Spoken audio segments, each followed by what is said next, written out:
Bom dia, a paz do Senhor. Amém. Quem aí está no grupo do WhatsApp da igreja, eu deixei uma tarefa ontem. Quem viu a tarefa? Quem durante a semana não leu Gênesis 2:3? Levanta a mão. Peguei os 6, hein? Quem não leu, hein? Bastante gente. Meus irmãos, vamos ver se a gente consegue, se vocês ao final dessa série toda de Gênesis, a gente vai fazer isso hoje, tá? Mas é só a título de uma introdução. Se até o final nós vamos conseguir, vamos ver qual que é melhor. Esse é melhor?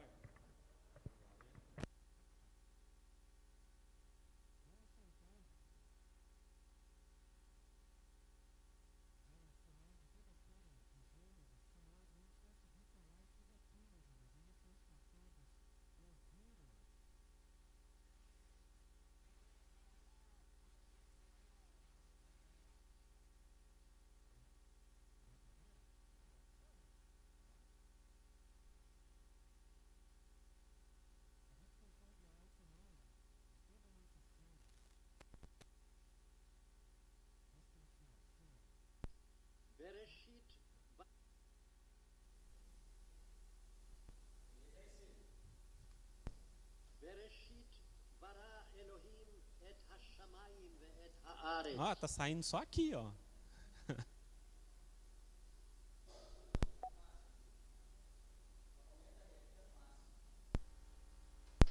Bereshit bara Elohim et hashamayim ve'et haaretz. Vamos falar de cor? Ouviram? Dá para falar? Hoje não, né? Mas até no final, mais uma vez. Bereshit bara Elohim et hashamayim ve'et haaretz. Decoraram? Amém. Bereshit a gente já sabe, né? Bereshit, Bará, Elohim. Os três, pelo menos no princípio criou Deus, é fácil, né? Depois que fica difícil. Mas abra aí a sua Bíblia em Gênesis capítulo 2.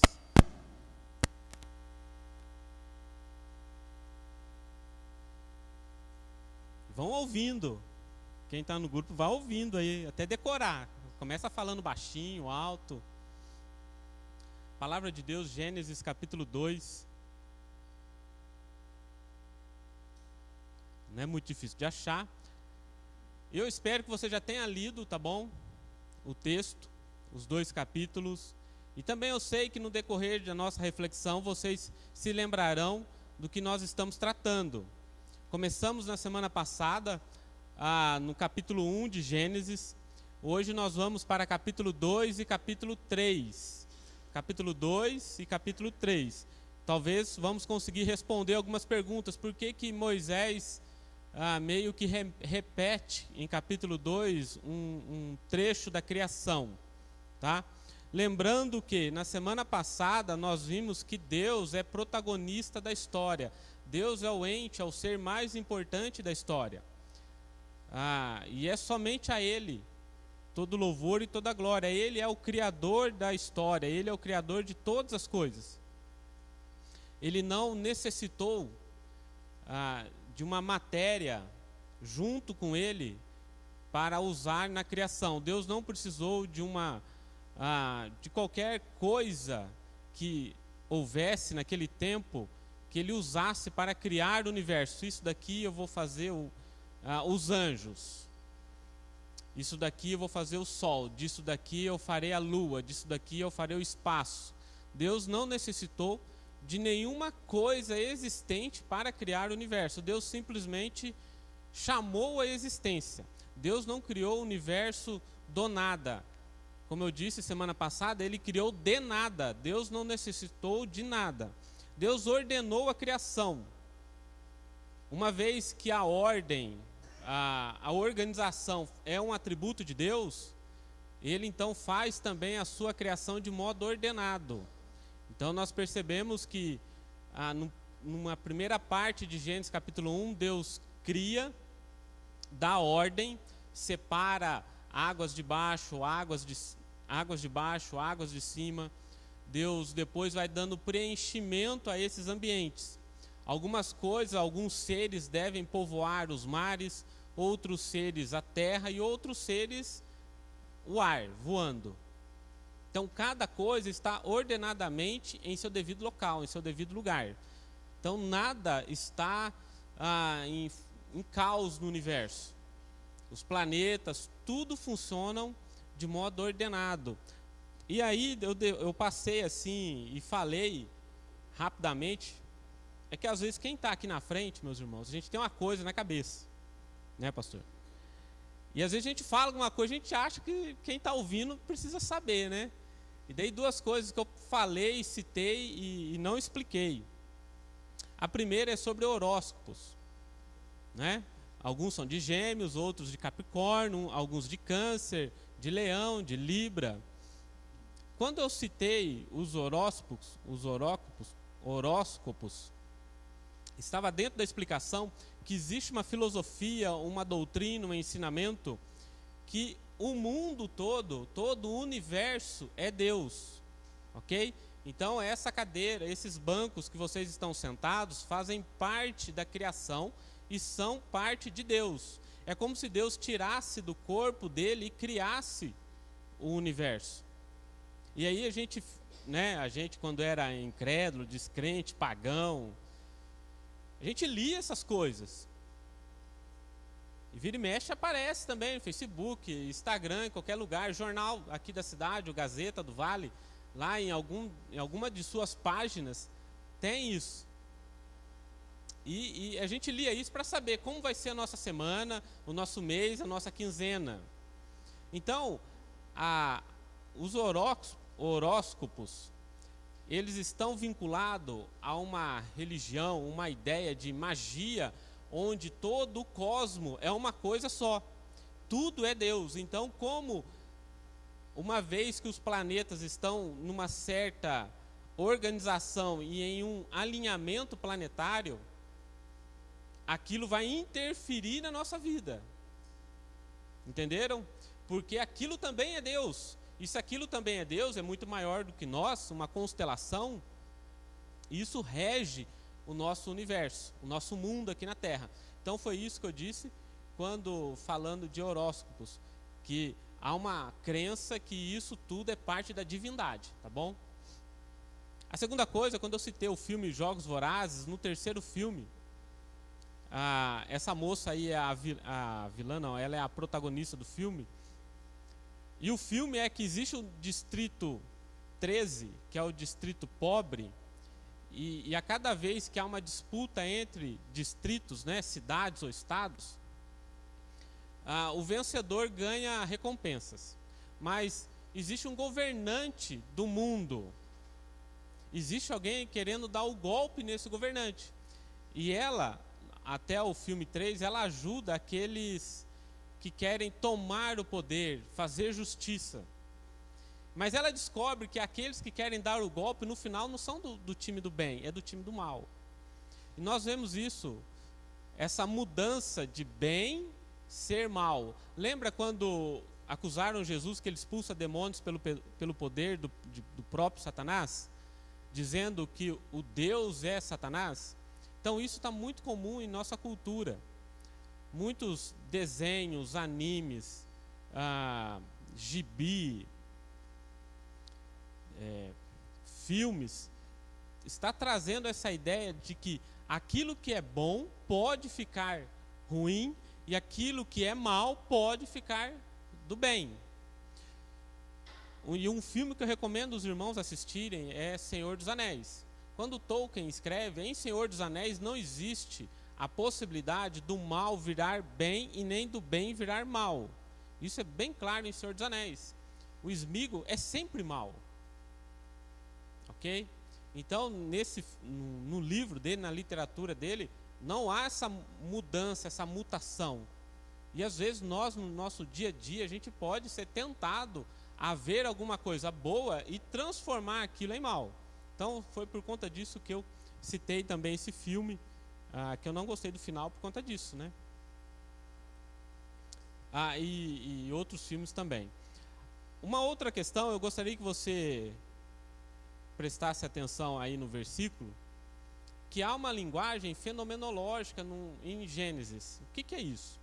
Quando Moisés escreve, no verso 12 do capítulo 1, a terra fez brotar vegetação. A pergunta que eu faço é, a terra fez brotar vegetação, gente? Foi a terra que fez brotar vegetação? É a terra que deu poder à vegetação? Existe uma fertilização, sementes. Porque se nós acreditarmos que foi a terra que fez, tá?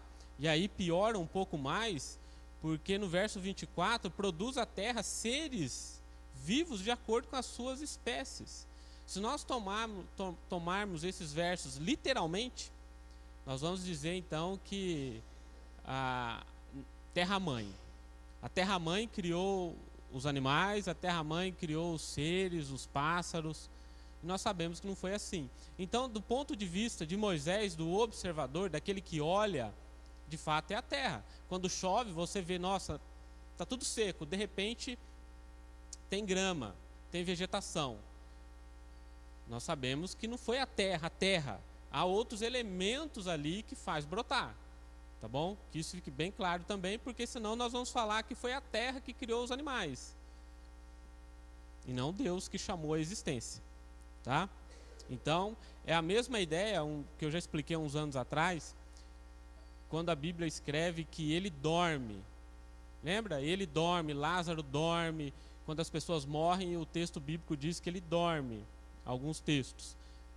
Mas é um eufemismo, é uma forma de deixar a morte um pouco mais bela, vamos dizer assim.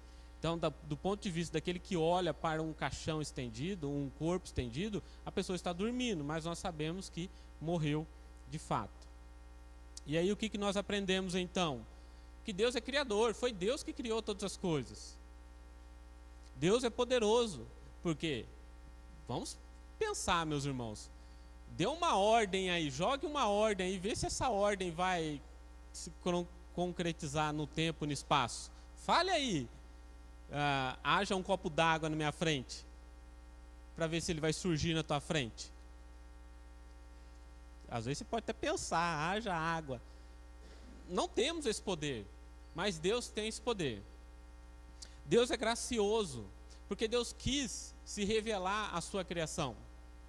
Ele poderia também ter criado a sua criação e continuado como ele sempre esteve. Não se relacionando, não demonstrando os seus atributos, o seu ser, a sua graça, a sua misericórdia, a sua ira, também a sua justiça. E Deus é único, Deus é singular, Deus é único, não há outro Deus, nada compete com Deus.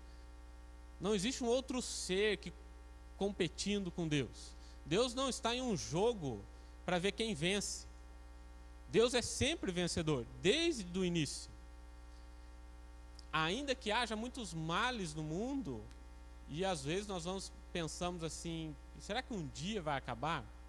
Será que um dia Jesus voltará mesmo?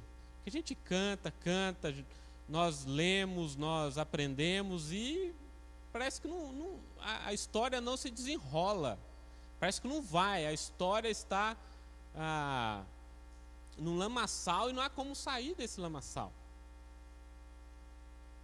Mas Deus é único. Ele tem o controle de toda a história e de toda a criação. E aí nós vamos entrar então no capítulo 2 e capítulo 3, que fala aí, agora, excelente. Capítulo 2 começa a falar aí de Adão, mas eu gostaria de chamar a sua atenção para o verso 4 de capítulo 2. Gênesis capítulo 2, verso 4.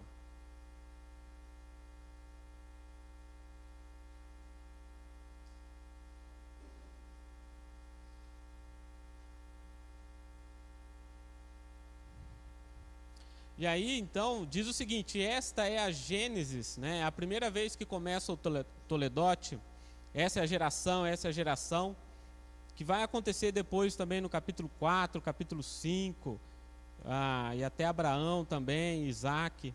Bem, esta é a Gênesis dos céus e da terra, quando foram criados, quando o Senhor Deus os criou. E aí começa uma descrição da criação. Verso 5.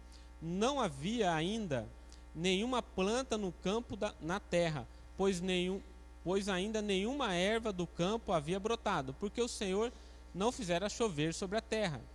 E também não havia homem para lavrar o solo. Meus irmãos, o verso 4 em diante, há uma mudança na narrativa.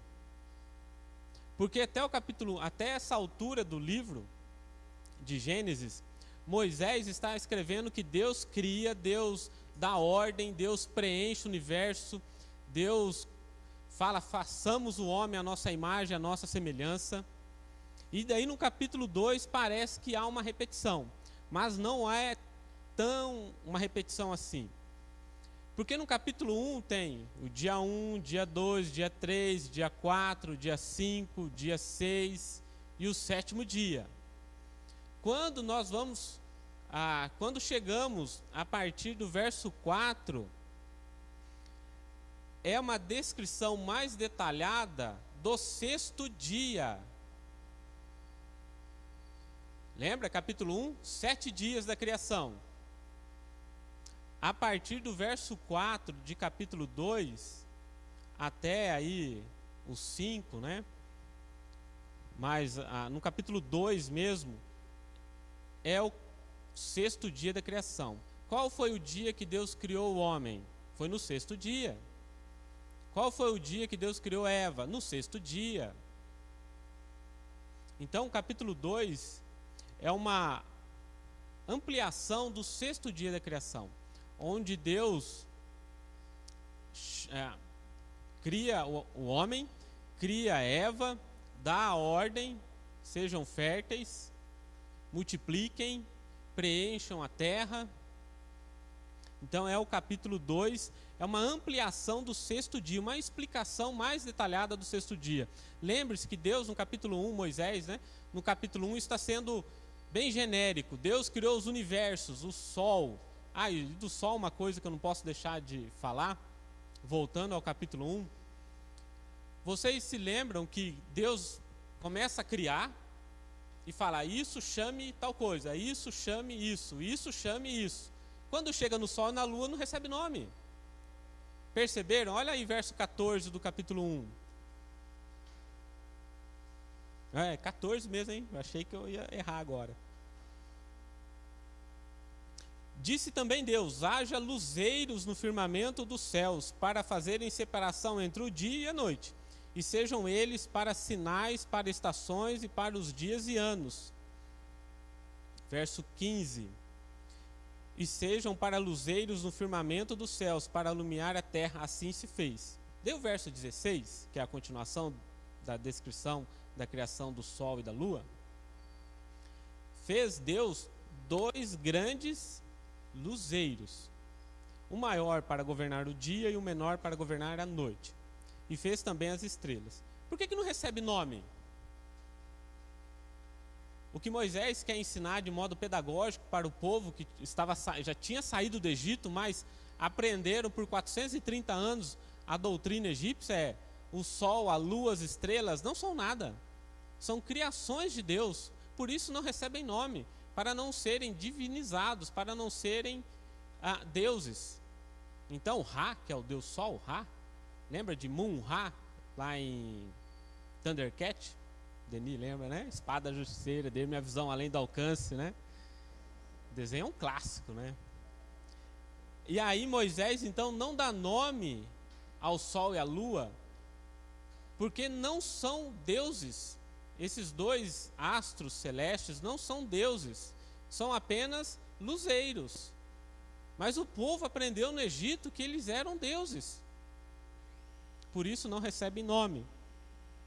Aí ainda no capítulo 2 fala da missão do homem. Qual é a missão do homem? Dominar, subjugar, preencher a terra, multiplicar, ser o representante real de Deus na terra, ser uma espécie de vice-rei de Deus na terra. No capítulo 3, o que acontece? A sequência no capítulo 3, há o tentador, a serpente mais astuta a mais astuta dos animais, a tática. Qual foi a regra, a estratégia da serpente para tentar Eva? Que só Eva foi tentada, o homem comeu de livre e espontânea vontade. Aí há a queda. Quando Adão cai, qual foi a altura que Adão caiu? Ele quebrou em quantos pedaços? A gente está falando de queda, não é? Adão, caiu. Qual foi a altura dessa queda? Em quantos pedaços Adão quebrou? A maldição: vou multiplicar suas dores, maldita é a terra por tua causa. Mas ainda assim, no capítulo 3, já há evidências bem claras da graça de Deus e do Evangelho. Às vezes a gente quase não percebe o movimento da graça e do Evangelho no capítulo 3. Nós nos atentamos mais à tentação, à tática, à maldição que é lançada, mas ali já há evidências claríssimas da graça de Deus e também do Evangelho de Deus. E aí nós vamos nos perguntar assim: o que é o homem então? Vamos ler lá Gênesis capítulo 1. Gênesis capítulo 1. Verso 26. Também disse Deus: façamos o homem à nossa imagem, conforme a nossa semelhança. Tenha ele domínio sobre os peixes do mar, sobre as aves dos céus, sobre os animais domésticos, sobre toda a terra, sobre todos os répteis que rastejam pela terra. E aí, verso 7 do capítulo 2. Então formou o Senhor Deus ao homem do pó da terra e lhe soprou nas narinas o fôlego de vida, e o homem passou a ser alma vivente. Meus irmãos, o que é o homem? O que nós somos? O que Adão era? O que Eva foi? Nós somos a imagem e semelhança de Deus. Mas o que mais isso significa? Significa que nós somos parecidos com Deus. Aquilo que Deus faz, nós também fazemos de modo limitado. Deus é criador, o homem também é criador. Ou foi Deus que fez os ventiladores, esse microfone, a roupa que você veste, o celular que você tem, o seu relógio? Foi Deus que fez essas coisas? Não foi Deus que fez. Mas Deus deu ao homem criatividade e inteligência para fazer essas coisas. Não foi Deus que fez a energia elétrica que é gerada nas usinas e chega até nós aqui. Mas deu ao homem, então, essa capacidade de criação. Então nós imitamos a Deus, nós exercemos governo. Um animal qualquer não exerce governo, só na sua espécie, mas o homem governa sobre tudo. Nós temos então um governo compartilhado, um domínio que nos é dado, compartilhado. Por isso nós temos autoridades entre nós. Por isso a gente ora pelas autoridades. E aí, só para coçar os irmãos, será que lá no céu também não haverá autoridades? Tronos, reinos? Então, meus irmãos, nós nos relacionamos com Deus. Qual é o outro ser que se relaciona com Deus? O homem e os anjos. Mas animais não se relacionam com Deus. Um animal não se comunica com Deus. Ou você acha que o seu cachorrinho faz oração? O único ser, a imagem e semelhança de Deus somos nós. Ah, e os anjos? Você poderia se perguntar, também é? É, mas o anjo não foi feito como o homem foi. A gente não sabe como o anjo foi feito, então aí a gente não vai para o caminho da especulação. Para por aqui, né? Mas o homem é dito que Deus forma o homem. Então, Deus pega o homem, terra, matéria-prima. Não foi a terra que gerou o homem, por isso que eu disse, não foi a terra que gerou. Deus se utiliza nesse instante, faz o homem e sopra nele, e nós tornamos então alma vivente, aquilo que é chamado de imagem e semelhança de Deus. Nós somos parecidos com Deus, nós somos dotados de dignidade, nós somos dotados de honra. Por isso não se deve matar outra pessoa.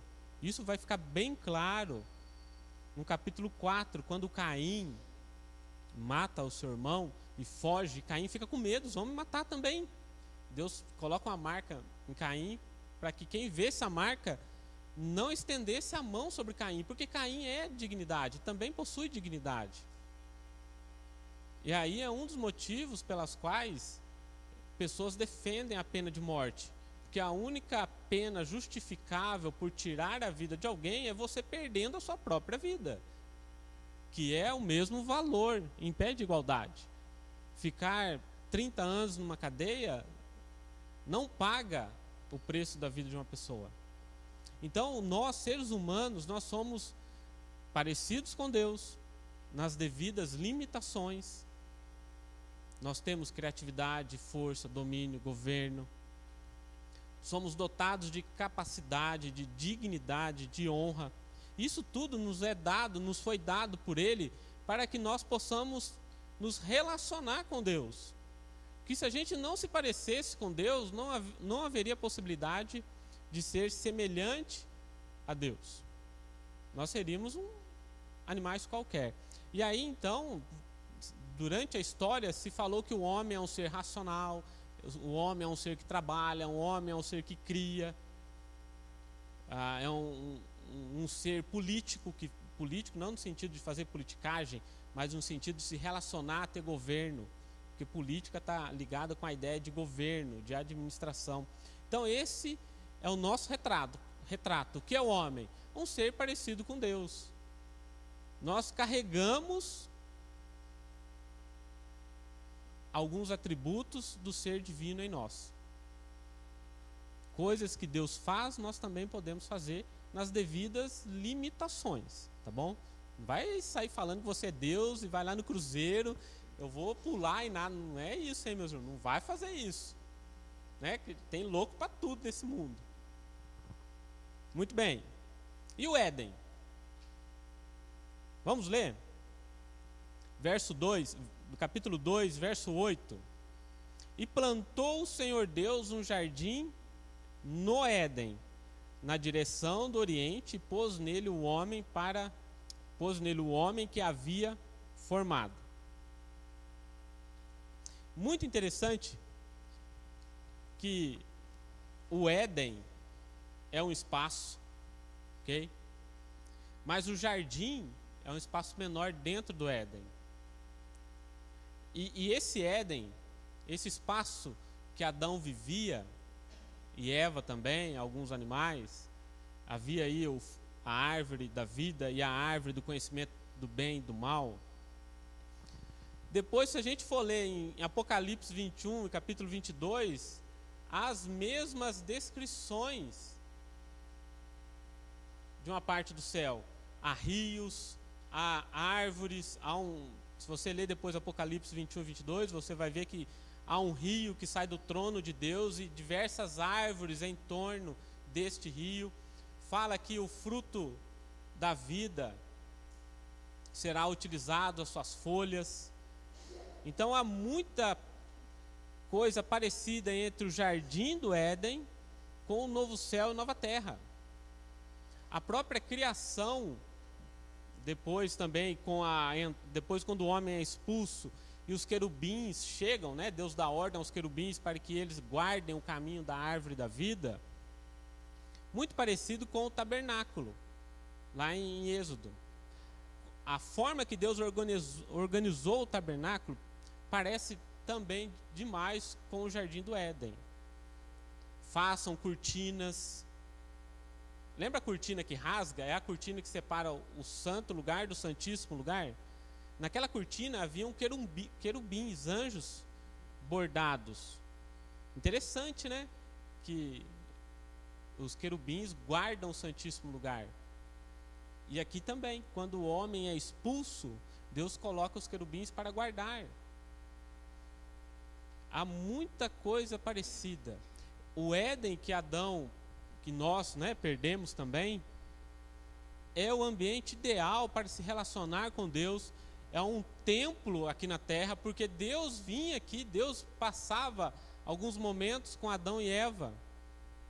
Não é? Na virada do dia Deus vinha falar com eles, vocês sabem disso. Não é Deus habitando com o homem?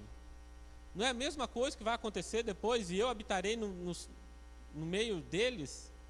Mas hoje Deus não habita também no meio da igreja por meio do Espírito Santo? Percebe que a morada de Deus é a igreja? Que de certa forma nós somos o Éden, o jardim, melhor dizendo. Interessante, né? Como Deus guia a história e Ele não muda.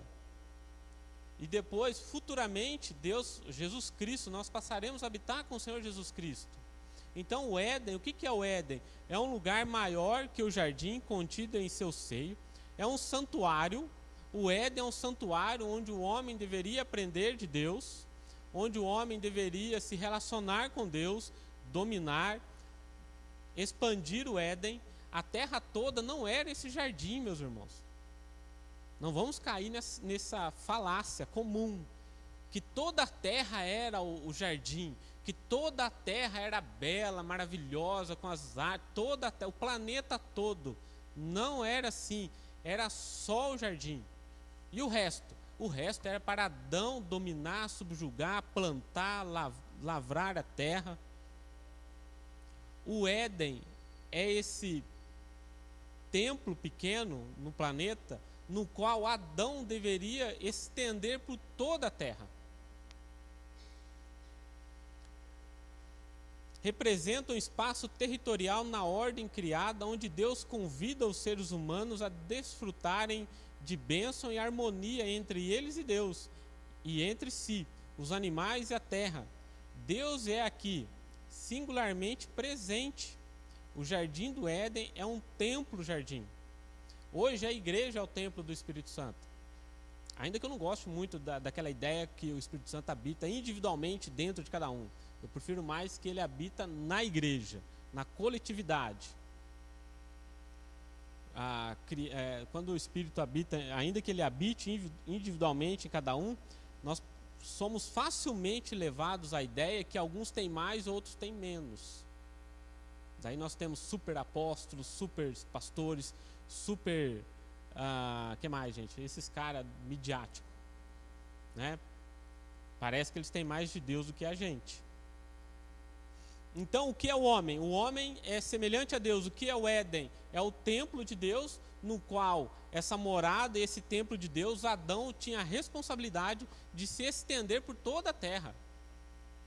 Ou vocês acham que conforme Adão e Eva teriam filhos, e seus filhos teriam mais filhos, e eles morariam só no jardim? Não, toda a terra seria o jardim, toda a terra seria a habitação do homem, toda a terra seria o domínio do homem, toda a terra Deus estaria recebendo adoração, toda a terra.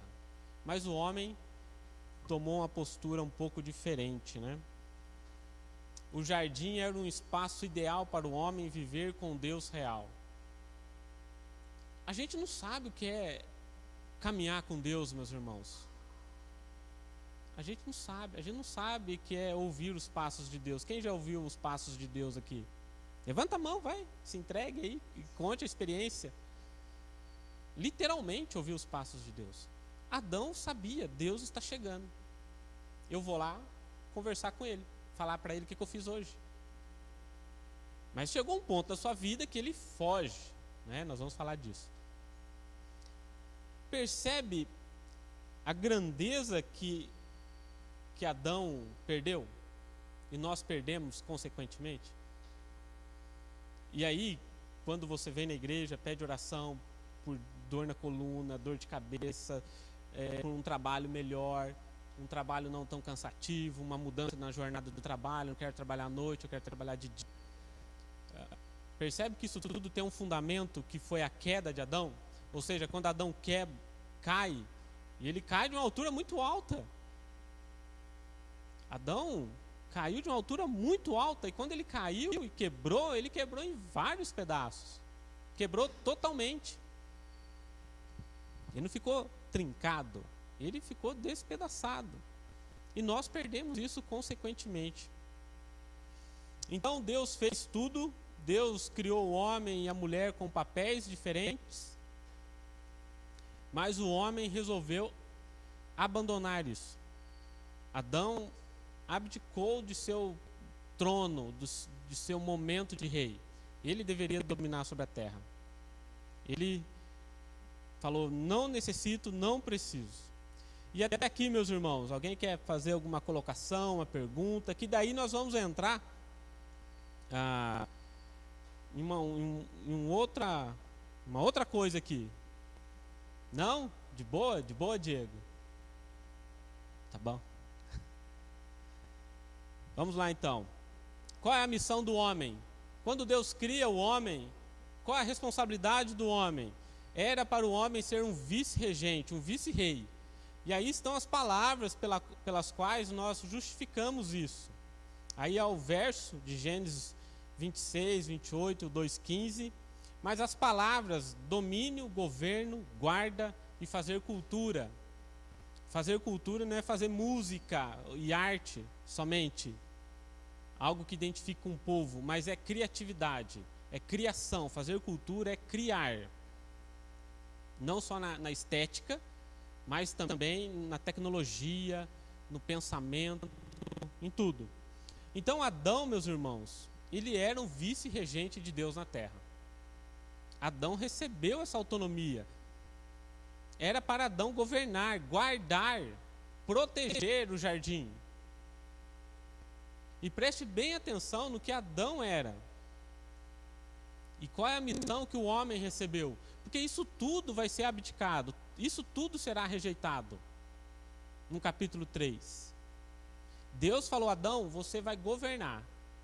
E os seus semelhantes governarão com você. Você terá pessoas te ajudando. Esse foi a primeira responsabilidade que Deus deu ao homem. A segunda dada é que o homem e a mulher, em um relacionamento ideal, eles multiplicariam, teriam filhos e filhos, netos, bisnetos, e essas pessoas preencheriam toda a terra. Olha, preencham a terra, multipliquem. E essa vida em sociedade seria uma vida harmônica. Teria governo? Eu acredito que teria governo, sim. Não um Estado para punir, mas um Estado mais para organizar, talvez, algumas questões. Mas haveria governo, porque o homem é dotado desse atributo de domínio, de governo. Mas era para o homem, então, preencher a terra, multiplicar, e todos nós viveríamos em uma harmonia plena. Percebe que não haveria mais atrito, melhor dizendo, não teria mesmo, de fato, atrito, mal, pecado, maldade, rixa, inveja, soberba. Nada disso haveria no mundo ideal criado por Deus, no qual nós participaríamos dele e preencheríamos toda a terra, vivendo harmonicamente com os animais, com os nossos semelhantes e com Deus também. A outra responsabilidade dada é essa aí. Como que Adão seria salvo? Como que Adão não, coloquei errado, não é como ele se salvaria, mas como que Adão deveria viver? Pela fé. Interessante que também é pela fé. Porque quando Deus disse: Adão, coma de todas as árvores, mas da árvore do conhecimento do mal, dela não comerás. Olha o verso 17 de capítulo 2, verso 17, está aí também, né? E o verso 16, e o Senhor Deus lhe deu esta ordem: de todas as árvores do jardim comerás livremente. Pode comer de tudo, Adão, mas da árvore do conhecimento do bem e do mal não comerás. Há uma restrição aqui. Porque no dia em que dela comeres, certamente morrerás. É viver pela fé. E o que é viver pela fé? Deus falou: não coma. Deus falou que não é para comer, eu não vou comer. Porque o dia que eu comer, eu vou morrer. Então eu vou viver pela fé, acreditando que devo comer de todas as árvores, mas só daquela que não. É do conhecimento do bem e do mal. É o fruto que a gente fala que é uma maçã, mas não é uma maçã, né? A gente não sabe.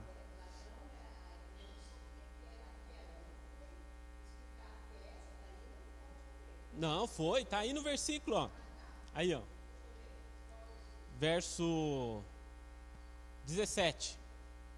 Mas da árvore do conhecimento do bem e do mal, ou seja, Deus está identificando a árvore, não comerás, porque no dia que dela comer, certamente morrerás. E também no verso 9, do solo fez o Senhor brotar duas árvores, né, agradáveis à vista, as duas são boas. E também a árvore da vida no meio do jardim e a árvore do conhecimento do bem e do mal.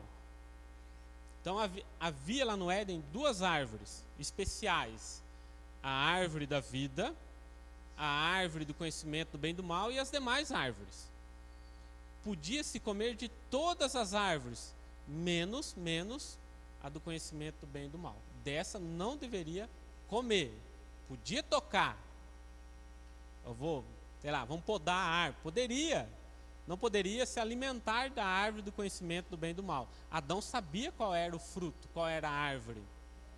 E a Eva também sabia. Então viver pela fé era viver na realidade de que eu acredito no que Deus falou. Deus disse, não coma, eu não vou comer. E essa disposição de Adão e Eva em não se alimentar da árvore do bem e do mal e ensinar a sua prole aos seus filhos, se eles não tivessem caído, também não deveriam se alimentar daquela árvore. Isso era viver pela fé, acreditando na palavra de Deus, porque Deus disse, se comer vai morrer. E aí tem aquelas perguntas assim, eu não vou fazer, vamos ver se alguém sabe do que estou falando.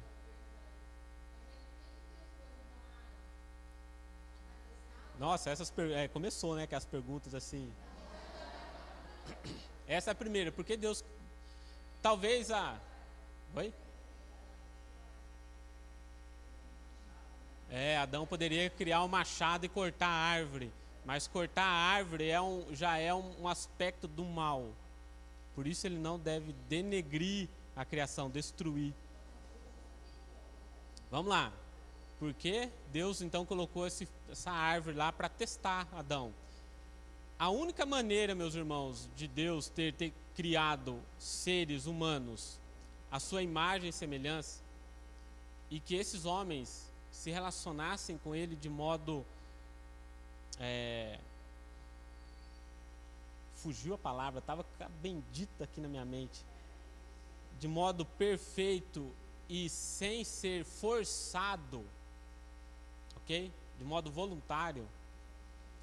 E vivendo pela fé, acreditando na palavra de Deus, era tendo a possibilidade da negação dele mesmo, de Deus. Por isso Deus então deu essa prova para Adão. E ser provado é viver pela fé acreditando no que Deus disse. Porque quando Adão volta as costas e come, Adão está falando, eu não vivo de acordo com o que Deus disse, eu não acredito no que Deus disse, e vou viver independentemente do que Deus disse e do que Deus quer. Então a única forma que nós temos ainda, né, até hoje nenhum estudioso identificou uma outra via, é que teria que ser desse jeito, com a possibilidade de negar a Deus, a mesma coisa que os anjos tiveram. E aí uma coisa interessante, meus irmãos, a gente já pode entrar um pouquinho nessa seara. Por que os anjos, isso é especulação, por que os anjos não há possibilidade de salvação para os anjos, mas há possibilidade de salvação para Adão, Eva e todos nós? Por que os anjos não são salvos? Cristo, não adianta acreditar em Cristo, não serão salvos. Mas o homem é salvo, tendo a sua fé depositada aos pés de Cristo. Talvez, quando a serpente vai ao jardim tentar Eva, já é uma evidência da graça de Deus. Absurdo isso, né? Tem gente que já está gemendo de raiva. Por quê? talvez se Adão tivesse caído sozinho, ele quis, se Eva não fosse tentada, e ele automaticamente, de uma forma autônoma, tivesse escolhido abandonar a Deus, ele também não teria salvação para nós. Como Adão é levado a pecar, Adão também é levado a se redimir. Satanás caiu porque quis, então vai ficar do jeito que quer o resto da eternidade. Mas Adão é levado a pecar, então ele também é levado a ser resgatado. Uma possibilidade, tá? Isso é especulação, que eu falei agora, que é isso. Não tem na Bíblia isso, tá? Que eu falei, só há salvação para nós porque nós somos levados a pecar, então somos levados a ser salvos também.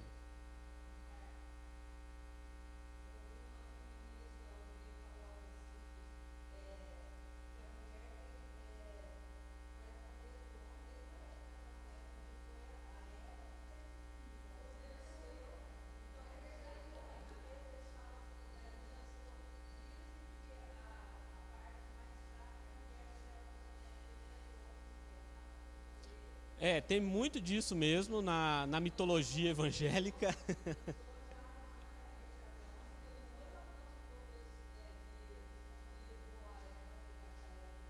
Exato, só que daí Paulo vai dizer que Adão come porque ele quer comer, Eva come porque Eva é enganada. Então o mais fraco foi enganado e não o mais forte, se a gente for usar termos para a gente entender um pouquinho.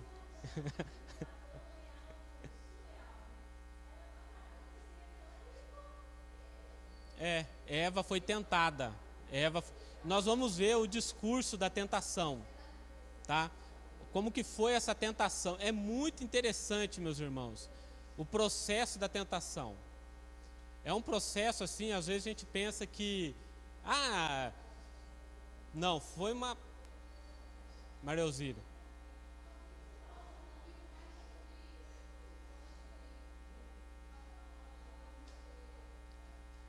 Não tem salvação? São duas explicações, assim, sobre os anjos, não é o nosso foco aqui, tá? Só para a gente ter assim, um pouco mais de conhecimento e poder falar com algumas pessoas ou tirar algumas dúvidas de outras pessoas. Deixa eu ver por onde que eu começo aqui dos anjos. Bem, vamos começar pelo simples, né? Deus cria os anjos e esses anjos habitam perto de Deus. Então esses anjos têm uma visão da glória de Deus que Adão não tinha, tá? Por conta de Satanás e mais os seus companheiros desejarem ser como Deus, porque eles eram perfeitos. Adão e Eva também foram criados de modo perfeito, mas haviam limitações, e ser limitado não é ser imperfeito. Então, por conta dos anjos estarem nessa esfera onde Deus também está, e participar disso, quando Satanás então resolve fazer uma política de tomar o espaço de Deus, e aí ele cai. Por isso então, eu disse há pouco que não é dado aos anjos salvação, porque eles tiveram uma oportunidade que nem Adão teve. Eles participavam daquilo. Adão estava aqui nessa terra. Não estou falando que aqui era pior, não era pior aqui, mas a glória que os anjos tinham, melhor dizendo, a glória que os anjos viam e participavam junto com Deus, era algo que Adão não participou. Então talvez por isso que não foi dado a eles a oportunidade de arrependimento.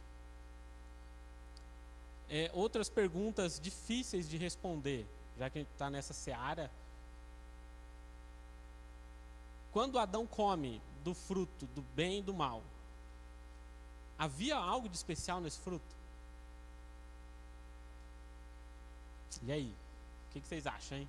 Quando Adão come também, não, desse ele não comeu, porque o querubim não ia deixar. Mas se Adão tivesse comido do fruto da vida, da árvore da vida, nesses dois frutos, tinha alguma coisa de especial?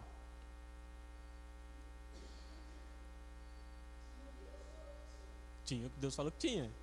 coma da árvore da vida e viverás eternamente. Né? E coma do conhecimento do bem e do mal e morrerás eternamente.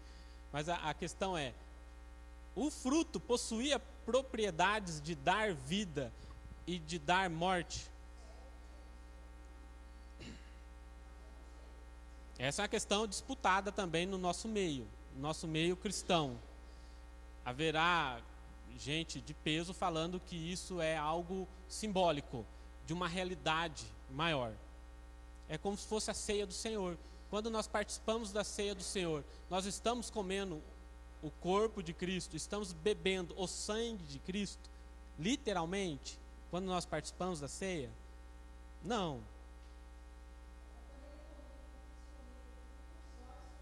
Foram abertos. Veio na hora ali, né? Então, isso aqui não será uma questão disputada nossa aqui. Há gente que acredita que, de fato, as duas árvores possuíam essas propriedades de dar vida e de dar conhecimento também. E vai ter gente boa também, os dois são crentes, gente firme, ponta firme mesmo, dizendo que não havia nenhuma propriedade especial, mas vivendo pela fé e comendo pela fé, isso geraria a eternidade, a imortalidade. Mas comendo do conhecimento do bem e do mal, isso então, por conta da desobediência, criaria dentro do homem o afastamento de Deus. Então tem essas duas perspectivas. Alguns acham que sim, tanto as duas árvores possuíam propriedades que daria conhecimento, e tem gente que vai falar que não, isso é mais simbólico, tá? Mas aqui não vai ser um assunto para a gente não debater muito nisso. Quem atende que é simbólico. Também é simbólico.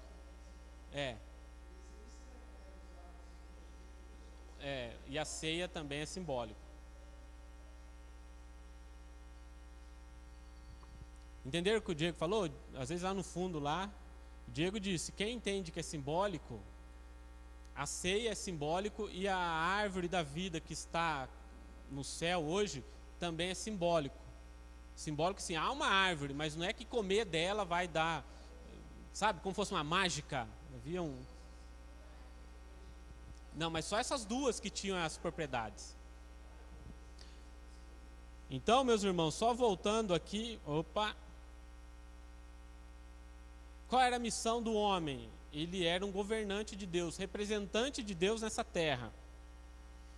O que eles deveriam fazer? O homem e a mulher, em um relacionamento harmônico, multiplicar essa glória de Deus por toda a terra. O jardim não era para ser restrito ao jardim, mas era para ser para toda a terra o jardim. Como eles fariam isso? Vivendo pela fé, acreditando na palavra de Deus. E aí a gente vem na queda. Não era uma maçã, tá bom, gente? A gente não sabe que fruto é. Isso aí é só para representar um fruto, hein? Não vai sair falando por aí que é maçã. Nós não sabemos. Como também não sabemos se a serpente era desse jeito. Isso é mera ilustração. Quem é o tentador de Gênesis capítulo 3? O tentador é a serpente. Ainda que a palavra serpente no grego, no hebraico é masculino, tá bom, Simone? Ontem teve uma discussão sobre o gênero da serpente. Então, Gênesis 3:1 diz: ora, a serpente era o mais astuto de todos os animais selvagens que o Senhor Deus tinha feito. Falou que é Satanás em Gênesis, meus irmãos? Em Gênesis. Não. Isso. Paulo, em 2 Coríntios, capítulo 11, verso 3. O que receio, aqui eu estou falando de identificação. Quem é a serpente, tá bom? O que receio e quero evitar é que assim como a serpente enganou Eva com astúcia, a mente de vocês seja corrompida e se desvie da sincera e pura devoção a Cristo. Olha que Paulo está falando, do mesmo modo que Eva foi enganada, é para nós termos cuidado, que a gente pode se enganar também. Então, quem está em pé, vigie para que não caia. Apocalipse. O grande dragão foi lançado fora. Quem é o grande dragão? Ele é a antiga serpente. E qual é o nome? Chamado Diabo, mentiroso, enganador, ou Satanás, que engana o mundo todo. E ele e os seus anjos foram lançados à terra. Então, aí a identidade da serpente é Satanás, gente. E aí começa então o processo da serpente. Vamos ler verso 1 do capítulo 3. A serpente mais... Aí, gente, ó, cara bonita agora, hein? Ó, com a foto ali, sorriso, arruma o cabelo. A serpente mais sagaz que todos os animais selváticos que Deus tinha feito, disse à mulher: é assim que Deus disse? Não comereis de toda a árvore do jardim? Percebe que a serpente já muda o que Deus disse, o que Deus falou. Deus falou: Adão, coma de tudo, se deleite, tenha prazer em todos os alimentos que eu te dei para você comer. Fique contente, alegre, feliz da vida com os alimentos que eu te dei. Só não coma daquela, Adão. Mas a serpente falou o que para Eva? Olha só, Eva ia morrer de fome. E Adão também. Deus disse: não comereis de toda a... Não é para comer nada, nem do bem e do mal, nem da vida, nem as outras. Adão ia morrer de fome, Eva também. Percebe que já começa uma mudança na palavra de Deus? Aquilo que era para ser vivido pela fé, era para agora ser abandonado, questionado, colocado dúvida. Começou aí um processo. E sabe o que é pior? No verso 2, respondeu-lhe a mulher. Meus irmãos, Adão e Eva são seres superiores a qualquer animal que houve naquela época. Eva era para ter falado para a serpente: sai daqui. Ó, show. Porque Eva tinha esse domínio, esse governo. Mas ela aceita conversar com a serpente. Um animal inferior a ela. Um animal que não é imagem e semelhança de Deus. E ela responde: do fruto das árvores do jardim podemos comer, mas do fruto da árvore que está no meio do jardim. Viu, Neuza? Ela falou onde estava a árvore, estava no meio do jardim. Disse Deus: dele não comereis, nem tocareis nele. Percebe que parece que Adão, às vezes numa tentativa de se proteger, aumentou o que Deus falou. Não é nem para tocar. Se eu tocar, vou morrer. E aí no verso 3, ela então diz que não é nem para tocar. Ela muda o que Deus disse. Deus apenas disse: não coma. Mas ela então acrescenta alguma coisa à palavra de Deus. Além de não comer, é para não tocar. Ela acrescentou alguma coisa. A mesma coisa quando a gente acrescenta alguma coisa à nossa fé. Eu preciso fazer isso, aquilo para ir para o céu. Esquecendo que é só a palavra de Deus que nos leva ao céu. Verso 4. Então a serpente disse à mulher. A serpente já percebeu nesse instante que a mulher caiu na sua conversa. É certo que não morrereis. Percebe que a serpente começa a falar que Deus mentiu?